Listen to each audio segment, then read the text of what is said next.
మీ business ను develop చేసుకోవాలి అనుకుంటున్నారా? మీ పరపతిని పెంచుకోవాలి అనుకుంటున్నారా? అయితే ఓకే టీవీ ద్వారా L band, aston band ad, scrolling ad, ad with voice overs, logo bug, video ads ద్వారా మీ యాడ్స్ ను పబ్లిష్ చేసుకోండి. సంప్రదించవలసిన ఫోన్ నెంబర్ 8520917933.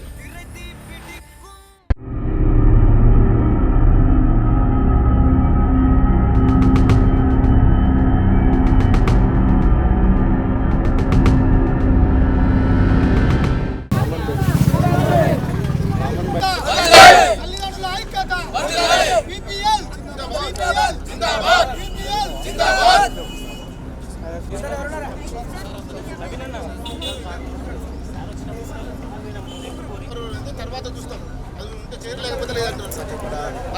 కొండమల్లపల్లి సంబంధించి madam Mallapalli school sir.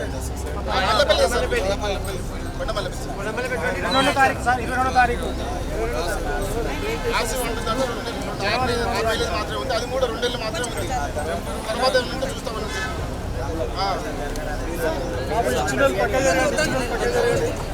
Sir. RC వాళ్ళు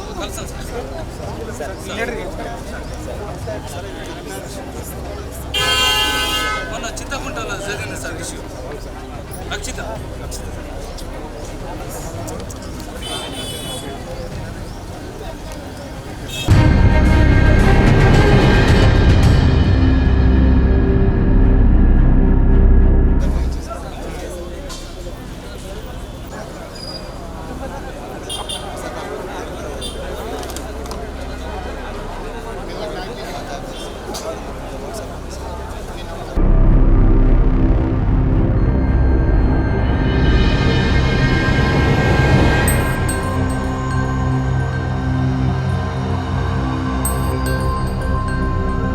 ఎమ్మెల్యేలు మంత్రులు పోయే పరిస్థితి లేదు, కలెక్టర్లు కూడా పోయే పరిస్థితి లేదు, కనీసం ఆర్టీఓలు కూడా పోయే పరిస్థితి లేదు. మళ్ళీ వీళ్ళే చెప్పులు అడిగేలా ఇక్కడ ప్రభుత్వ ఆఫీసుల దగ్గరకు వచ్చి బాధ్యతలు కాన్ఫిడెన్స్ అందుకని వీళ్ళ గురించి పండిస్తుంది కాన్ఫిడెన్స్ ఈ ప్రభుత్వానికి ఉన్నది, గత ప్రభుత్వానికి కూడా అదే కాన్ఫిడెన్స్. అందుకని ఇక్కడ మనం పరంగా చెప్తాం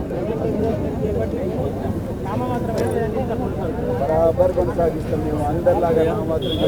ఎస్టీ, ఎస్సీ, బీసీ మైనారిటీల ఆత్మహత్యలకు నిరసనగా ఈరోజు మహాధర్నా అయితే చేయడం జరిగింది. దీనికి సంబంధించి ప్రస్తుతం మాట్లాడడానికి ఆర్ఎస్ ప్రవీణ్ కుమార్ గారు అంతా ఉన్నారు. సార్ చెప్పండి సార్, ఎట్లా చూస్తున్నారు? ముఖ్యంగా ఎలాంటి ధైర్యం ఇస్తున్నారు విద్యార్థుల తల్లిదండ్రులకి? మేము వాళ్ళ తరఫున చివరి వరకు కూడా నిలబడి పోరాడతామని ధైర్యం ఇస్తాం. సో ముఖ్యంగా ఇటు కాంగ్రెస్ పార్టీకి సంబంధించి, అధికార పార్టీకి సంబంధించి మీరు ఏం డిమాండ్ చేస్తున్నారు? ప్రతి గురుకుల పాఠశాలల్లో, ప్రతి ప్రభుత్వ హాస్టళ్లలో, ప్రతి ఆశ్రమ పాఠశాలల్లో, ప్రైవేటు పాఠశాలల్లో కూడా తప్పనిసరిగా ఒక సైకాలజిస్ట్ని పెట్టాలి, ఒక కౌన్సిలర్ని పెట్టాలి. ఈ మెంటల్ హెల్త్ అనేది ఒక పెద్ద సమస్యగా పరిణమించింది.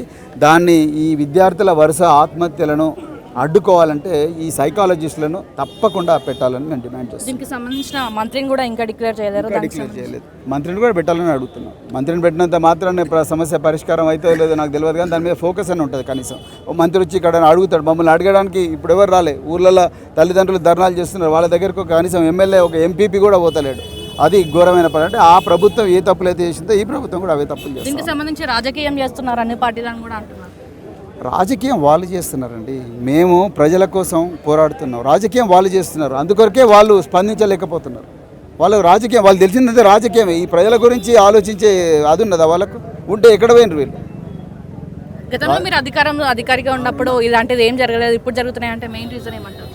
నేను అట్లా అంటలేను. గతంలో సూసైడ్లు జరిగినాయి, కానీ ఆ సూసైడ్లను అడ్డుకోవడం కోసం మేము సైకాలజిస్టులను, కౌన్సిలర్లను ప్రతి పాఠశాలలో కూడా పెట్టినాము. మీరు కూడా పెట్టండి అంటున్నాను నేను. దీనికి సంబంధించిన ఎక్స్గ్రేషియా 100% ₹1 కోటి ఎక్స్గ్రేషియా ఇవ్వాలి. ఒక ప్రభుత్వ ఉద్యోగం ఇవ్వాలి. దోషులైన అధికారులను వెంటనే శిక్షించాలి.